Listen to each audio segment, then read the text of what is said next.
Recently, a whole bunch of Scratchbuilding YouTubers I watch were making robots for the hashtag BigBotBash. Most of them were invited to do so by our resident man upstairs, Bill Making Stuff. Now, I wasn't invited, but that isn't going to stop me. The way it works, by my understanding, is by rolling a 20-sided dice to decide what kind of parts the robot will have. This particular dice was taken from a Magic the Gathering set I've never played. Let's get started. Following Bill's Junkbot generator, these are the prompts I got for my robot. The first concept I made is a little wasteland scavenger guy. Getting both parts missing for the body and rusty for the flavor are great for a wasteland type build. Getting bones as hands made me have to think a little more. I went with bony hands, as well as strapping actual bones to his arms as trophies or decoration. Maybe armor, I don't know.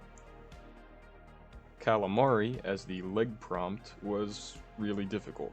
I also found out while I was editing this video that I switched the prompts for the hands and legs. To be fair, I don't know what calamari hands would have been either, but switching them kinda worked in my favor. For this first design, I gave it a thruster for jet propulsion. You know, like a squid. The second design is this wacky tentacle-legged guy. And this is where I decided to make bones be the hand's purpose, instead of a physical characteristic.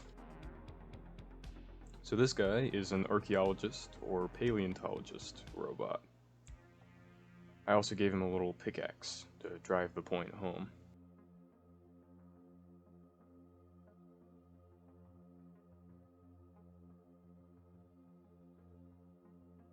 The third and final design takes inspiration from the actual texture of calamari. If you've ever eaten it, you'd probably agree that it's a little rubbery. What else is rubbery? Rubber treads. Otherwise, it's basically the second concept, but with bonier hands.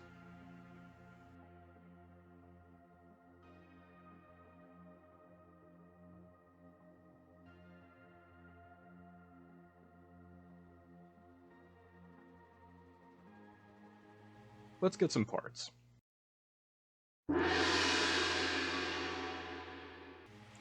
Dug around in my bit boxes for a while to find what I could use as a body. This took a while. I realized partway through that while I do have a decent amount of interesting junk, I don't have very many that are good for making initial structures, like a body. Eventually, I settled on this green thing that I ripped off of some handheld toy fan. Or rather, it was ripped off of what was left of the toy fan. From here, it was mostly using other parts to bulk up the body. A paint-by-numbers paint lid, an old decorative gear from my time in the steampunk community, and part of a bubble wand made up the bulk of the propulsion unit. Two more paint lids were heat-formed and glued to the sides for the arm attachment points. I also left the hole where I had broken the part exposed to give me free weathering and help with the missing parts prompt. Using a hobby knife, I roughed up the surface, which will also make it look worn and battered.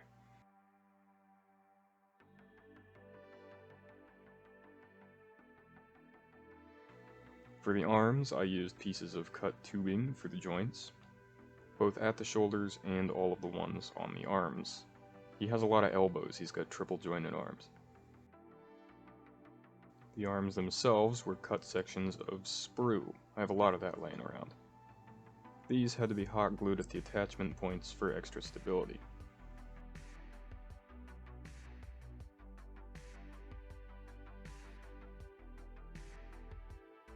At the end of the arms were the hands, as that's usually where hands are.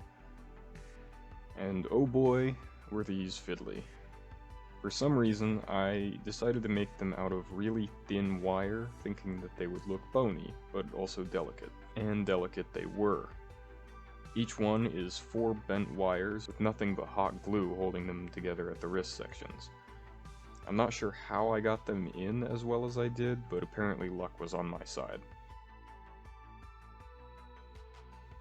Before I put the head section on, I wanted to have some cables coming out of the body, like they were originally attached to parts that were on the outside that either got removed or broken off. These were held in place with copious amounts of hot glue on the inside.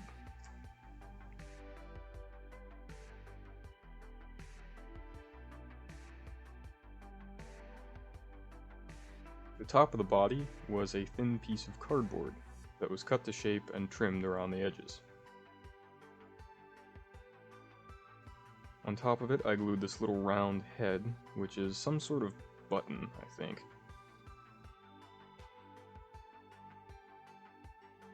Finally, on his back, I added another bit of paint by numbers paint holder thing for use as a bucket. This will make more sense in the lore section. After the bot was done, I made a little human companion for him, which is basically just an old army guy figure with a shovel and backpack. This will also make more sense in the lore section. Time for the base. After figuring out where I wanted the figures to go, which really wasn't that hard, I cut a piece of this thick green foam to fit the wood. I'm not really sure what kind of foam it is, but I do know that I have a lot of it. After hot gluing the foam to the wood and shaping the sides, I covered it in spackle, mostly to protect the foam from paint later. While the terrain dries, let's paint the bot. To start, I gave the entire thing a dry brush of brown. For rust, I used to use a mixture of brown, silver, and copper metallic in randomized dry brush layers. This time I wanted to try something different. After the brown, I added another layer of red, and then a yellow-orange on top of that. These were all dry brushed as thin as possible and built up in layers.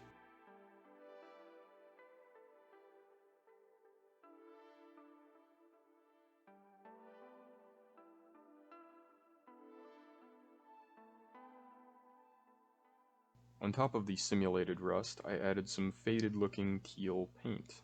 By keeping it towards the center of the parts, it gives the illusion that the paint has worn off around the edges. Yes, I stole this technique from Scratchbashing.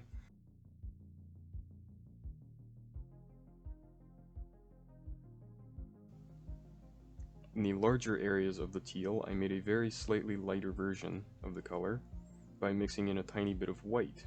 This gives the paint some more depth. After I textured and primed the terrain, I gave it a base layer of this sandy yellow color. From here I built up different varieties of sand and earthy tones.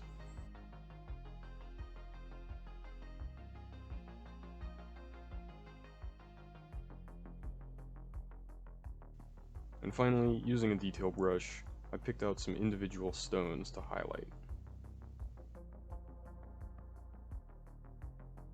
Before I attached the robot to the base, I used a pencil to make the edges of some of the parts look a little bit more worn and metallic. Can't remember where I got this technique from, but I didn't come up with it, so credit where it's due if I ever remember. It's really only visible when the light hits it, but it's still a nice touch.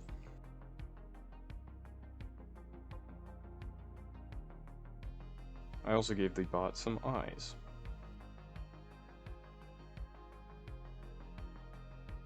Attaching the robot to the base was pretty simple. I cut a piece of wire and stuck it into the foam and the thruster end of the robot. The wire was then covered in a pulled apart cotton ball, which was glued and burned into shape. Be very careful if you plan on burning parts into shape.